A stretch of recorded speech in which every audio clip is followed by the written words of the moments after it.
이제 주먹구식 전개로 이해가 다소 어려울 수 있고요. 과장되거나 개인 의견이 다소 있을 수 있습니다. 업계 이해가 어려울 수도 있기 때문에 공부를 위한 목적임을 다시 한번 알려드립니다.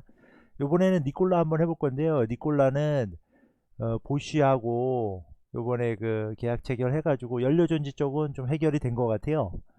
양산 일정은 뭐 2022년, 23년도에 3,000대 정도씩 그 독일에도 있고 지금 미국에도 공장이 있기 때문에 목표를 하고 있고, 지금 경쟁사로는 현대는 현재 뭐 1600대 정도 계약을 했고 연간 한 2000대 정도 그 양산 그 할 수 있는 공장 지금 준비하고 있다. 토요타 같은 경우는 이제 수소 트럭 현재 시범 운행 중이고, 니콜라는 2023년도에 이제 내년도에는 뭐 전기 트럭이 나오겠지만은 내후년도, 그 다임러는 2025년에는 좀 양산이 되지 않겠냐. 그 GM이 최근에 이제 2024년도에는 이제 생산할 수 있지 않겠냐 해서 5강 체계로 갈 것 같습니다. 그리고 디젤은 이제 앞으로는 유럽이든 어디 나라든 이제 뒤에 나오는데 다 금지시키고 있거든요. 그래서 전기나 수소 쪽으로 가야 되기 때문에 수소 트럭은 10톤 이상에서는 경제성이 있다. 그리고 이제 연료전지에 대한 내용인데요. 수소하고 전기가 합쳐지면은 이제 그러니까 수소하고 산소가 합쳐지면은 그게 다시 전기하고 물로 이렇게 갈라지는 건데, 그 수소를 어디서 만드냐? 지금 현재는 부생수소라 그래가지고 뭐 가스, LPG, LNG 이쪽에서 수소를 만들어내고 있거든요. 근데 나중에 차후에 만약에 기술이 발달해가지고 수소를 조금 더 싼 가격에 여기, 그러니까 그러니까 태양광, 풍력 이런 쪽이 더 발달을 해가지고 수소 가격을 좀 싸게 할 수만 있다 그러면은 그 어떤 경쟁력이 훨씬 더 올라가는 거죠. 현재 하여튼 이 노력을 계속 하는 것 같아요. 뭐 스타트업들도 많이 준비를 하고 있고. 결론은 니콜라는 현재 연료전지 쪽은 보시에서 해결이 됐다. 그리고 수소 트럭의 경제성은 10톤 이상에서는 많은 그 언론도 그렇고 연구소에서 가격 그 경쟁력이 있다고 생각을 한다. 디젤 판매 현재 금지될 예정이므로 어떻게 보면은 스위스가 먼저 좀 움직이는 면도 있었고 유럽 쪽이 아무래도 이쪽이 더 강세지 않겠냐. 그래서 제 그냥 개인적인 생각은 니콜라는 미국도 생각하고 있지만은 유럽에서 더 먼저 활성화가 되지 않겠냐는 생각도 했었던 것 같아요. 관전 포인트는, 말이 빨라서 죄송합니다. 관전 포인트는 양산 스케줄과 안전성, 그리고 폭발의 위험이라든지 수소 충전소 같은 경우는 이제 방폭 스타일로 고압 설비들도 많이 들어가기 때문에 그거에 대한 설비를 어떻게 할 수 있을 것인가. 이제 뭐 니콜라든 아니면은 수소 충전소에서 이제 나중에 계속 생기고 나면 또 그런 차후에 뭐 사고나 안전사고 같은 게 많이 일어날 수 있잖아요. 현재 경쟁 구도는 4강에서 5강으로 GM이 합류되어 있는 상태다. 그리고 기술 발전으로 혹시 싼 어떤 수소가 확보가 된다면 차후에 나오지만은 미래에는 어차피 화석연료나 원자력에서 빠지고 태양열, 태양광, 수소에너지 쪽으로 가야 되기 때문에 이게 큰 그림에서는 아직까지는 수소 쪽, 그러니까 수소 경제는 초기 단계다. 뭐 이게 제가 찾다 보니까 시장에서 하다 보니까, 그러니까 투자는 다 개인 의견이고요. 만약에 니콜라에 투자하고 싶다 하면은 양산이 이제 차가 나와서 양산되는 시점, 판매돼서 실적이 나오는 시점, 그리고 안전성이나 자율주행 여부가 판가름 나는 시점에서 뭐 이렇게 구입을 해보는 게 어떤가. 이제 다임러는 2025년도부터 그 이제 생산 양산할 것 같다. 그러니까 다임러가 지금 그 세계적으로 제일 큰 어떻게 보면 회사잖아요. 이 트럭도 있고 뭐 폭스바겐도 있고 많은데, 그래서 보쉬하고도 이제 그 지금 보쉬하고 니콜라하고 어느 정도 손을 잡았기 때문에 주 핵심 부품인 연료전지 스택은 문제가 없을 것 같다. H2홀이라는 이제 프로젝트가 유럽에 이렇게 컨소시엄으로 여러 그 뭐 자동차 관련 뭐 연료전지 관련된 업체들이 다 이렇게 묶여 있더라고요. 거기에 보쉬가 합류됐다는 그게 이제 기사 같이 있으면서, 그러니까는 이제 다음 장에 보면은, 이게 아니구나. 보쉬가 여기에 2022년도에는 신형 연료전지를 개발을 마치겠다. 그러니까 요 시점이나 요 전후로 이게 아마 니콜라 쪽으로 납품이 되는 게 아닌가, 그냥 개인적인 생각입니다. 그리고 이런 프로젝트가 있다는 얘기는 유럽에서도 이제 어느 정도는 준비를 하고 이 연료전지 쪽에 뭐 자동차 쪽에 아니면 이쪽 관련된 산업이 커질 거를 알기 때문에, 예전에 뭐 에어부스처럼 에어부스도 다 컨소시엄으로 붙어가지고 유럽 회사가 된 거잖아요. 그런 느낌도 좀 있고요. 그리고 발전용으로 쓰는, 그러니까 자동차에만 쓰는 게 아니고 여러 분야에서 두루두루, 그러니까 다 대부분 뭐 건설 건물 발전용이라든지 주택 건물 뭐 발전용으로 해가지고 이런 식으로 또 많이 사용을 할 예정이더라고요. 그러니까 수소 경제라는 게 없는 얘기는 아니었던 것 같아요. 그래서 연료전지에 LPG, LNG가 들어가기 때문에 이거 앞에 뒤에 부분도 중요하긴 한데, 저는 그럼 LPG, LNG는 이거 결국 그냥 화석연료 아닌가 생각을 했는데, 여기서 차후에는 풍력 그 태양광 쪽으로, 그래서 그 넘어간다 이런 얘기도 있고, 수소 충전소가 두 가지 방식이 있습니다. 그냥 받아다가 쓰는 방식이 있고, 이거 같은 경우는 이제 그 자체 생산해가지고 쓰는데 마찬가지로 천연가스나 신재생 에너지에 들어간다. 그리고 부생수소 방식이 있고 전기분해 방식이 있는데, 이 전기분해, 그러니까 지금 현재는 이쪽이지만은 차후에는 전기분해 방식 쪽으로 가야 되지 않냐, 이거 효율을 최대한 높여서 어떤 미래에는 석탄 석유나 뭐 원자력이나 이런 쪽에서 빠져가지고 전기분해 쪽으로 다 100% 이전해야 되지 않냐, 이런 또 자료 같은 게 있더라고요. 그래서 니콜라를 공부하다가 이제 보니까는 수소 경제까지로 넘어가게 됐는데, 차후에는 어차피 뭐 태양열, 태양광, 수소, 지열 뭐 이쪽으로 바뀔 수밖에 없는 것 같더라고요.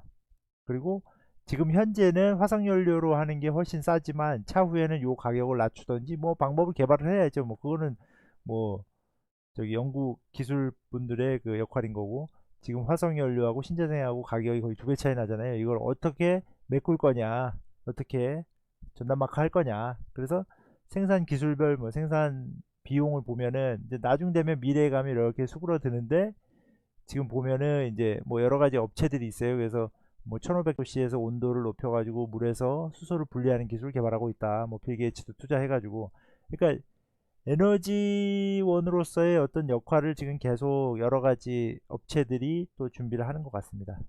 가격, 이거는 이제 키로당 25원이고 키로당 이제 73원인데, 이것도 나중 돼서 만약에 기술이 더 발전해서 수소 가격이 떨어진다면 뭐 나쁘지 않을까. 그러니까 이거는 전기차에 수소차가 차선책으로 들어가는 게 아니고, 수소 에너지는 원래 해야 되기 때문에 거기에 남는 부분을 차량으로 넣을 건데, 그 넣는 것 중에서도 10톤 이상 상용차는 분명히 더 효율이 좋다는 거를 이제 많은 연구가 있기 때문에, 제가 저번에 너무 자료를 좀 빈약하게 준비해가지고 이거 뭐 그렇다고 제가 뭐 니콜라 사라 이런 뜻은 아니고요. 그냥 하여튼 이런 것도 있다. 다임러, 볼보는 뭐 지금 현재는 전기차만 하는 것 같고, 테슬라도 전기차 쪽이고, 현대차는 이제 수소차인데 2021년에 뭐 수출 내용입니다. 그리고 왜 이거 그걸 해야 되냐? 그러니까 디젤 트럭이 현재는 이제 금지되고 있잖아요. 그래서 이 연도별로 다 어차피 유럽 차는 싹 없어져요. 그러면은 없어지고 디젤 가솔린이 있다 그러면 그 이후에는 천연가스나 전기나 수소 연료를 써야 되기 때문에 어쩔 수 없이 가야 되는 큰 그림은 가야 된다. 그리고 이제 길어지면 길어질수록, 장거리가 될수록 뭐 톤수가 올라갈수록 10톤 이상에서는 다 그냥 저기 수소 FCEV가 이제 수소 그 트럭인데, 어차피 다 이쪽에서 써야 되기 때문에 무게가 감당이 안 되지만 전기로 하기에는 효율이 떨어진다, 이런 자료가 있어가지고 보았습니다. 좀 길어지는데 짜기짜기 하겠습니다. 그리고 울룸에 현재 지금 3000대 생산을 하려고 지금 준비를 하고 있다. 2023년부터. 여기서는 바로 그냥 유럽에 납품하면 되잖아요. 그거까지 생각을 한 게 아닌가. 그래가지고 지금 생산 일정은 프로토타입을 2022년도 뭐 23년도 어간에 해가지고 준비하면 양산하는데, 여기서 최대한 걸릴 건 걸어내고, 이게 제대로 양산이 안 되면 또 피해가 커지니까. 그리고 이제 23년도, 24년도 마찬가지 얘기입니다. 그래서 연간 최대 생산량은 한 3,000대 정도로 생각하는 게 좋을 것 같다.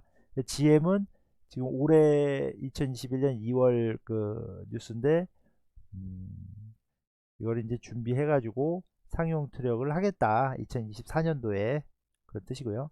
충전소는 걱정을 했는데 사실은 이건 뭐 계속 늘어날 거기 때문에 2023년도에 뭐 2030년도에도 더 늘기고, 이걸 뭐 암모니아로 합성했다가 운방을 해서 다시 암모니아를 분리시키고 뭐 이런 기술도 있더라고요. 그래서 그거는 이제 그 뭐 나라별로 다 개발을 하겠지만, 충전소가 없어서 충전 못한다 이런 거는 없을 것 같고요. 일본도 지금 뭐, 그러니까 일본이 빨리 준비한다는 얘기는 결국은 해야 돼. 이게 어디 보면 미국이 좀 늦은 거죠. 느적느적한 거죠. 느적느적. 네. 그래서 효율적인 면에서는 지금 연료전지 자동차가 그 실제 그 효율보다는 그 휠에서의 효율을 최대한 높이려는 뭐 이런 노력을 한다 뭐 이런 것 같습니다. 하이브리드, 가솔린 뭐 이렇게 나와 있는데요.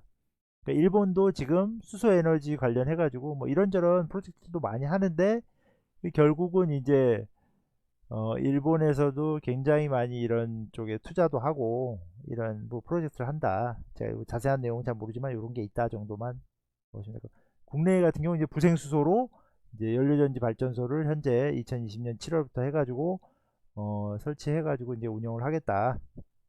그런 내용이고요. 그 그린 수소 이제 로드맵인데요.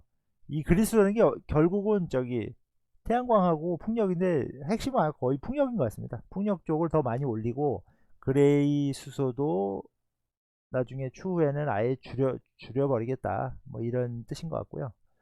보면은 이제 독일 같은 경우도 2030년에 수소차 뭐 180만 대를 보급하고 수소 충전소도 1000군데 이상 확보하겠다. 그러니까 독일은 아예 그냥 수소 에너지를 그냥 미래 에너지로 그냥 때린 것 같더라고요.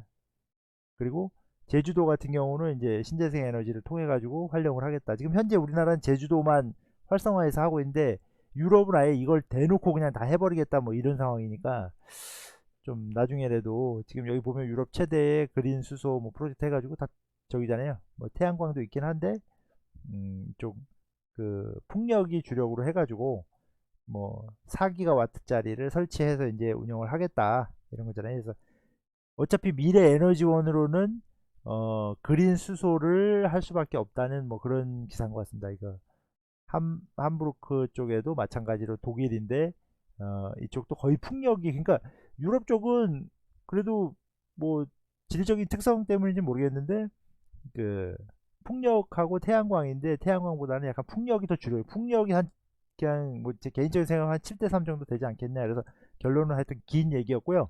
니콜라는 현재는 지금 보시하고 어느 정도 정리를 해서 생산 연간 목표는 한 3,000대로 해가지고 준비를 하려는 지금 계획을 세우는 것 같고, 이 나머지 회사들도 준비를 하고 있는데 조금 시간은 걸리지 않겠냐. 이 그 연료전지 스택이 굉장히 좀 고급 기술이라더라고요.